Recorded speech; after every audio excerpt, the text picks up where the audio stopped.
there is a fundamental link between peace and human rights. Human rights are under attack on all fronts, particularly in conflicts, as states ignore their commitments to the United Nations Charter and to international humanitarian law and international human rights law. So civilians are suffering appallingly, and we see this most dramatically in the clear violations of international humanitarian law taking place in Gaza. And we must use the Summit of the Future in September to recommit to multilateral governance based on human rights, including the laws of the war. I'll speak also to the Conference on Disarmament this afternoon, and my message is the following one.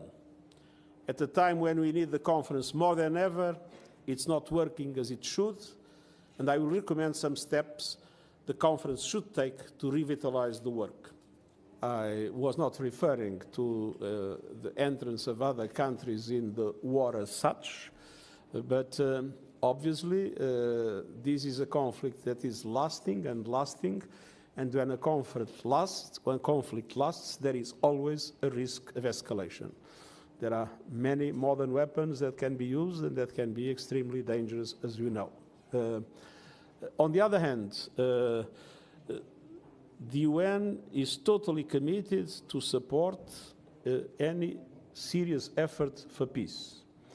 The UN, at the same time, is working hard in relation to humanitarian aid in Ukraine and extremely interested in the reestablishment of the freedom of navigation in the Black Sea.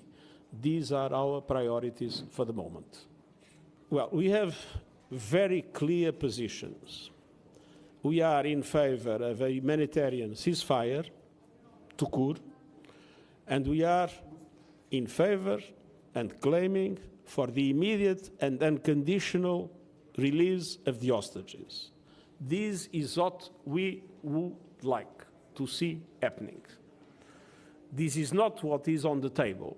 What is on the table at the present moment is a negotiation aiming at a progressive release of hostages and some interruption of the fighting. Not being our objective, our final objective, we fully support any efforts that will lead to the liberation of hostages and to the reduction of the suffering of the Palestinian people.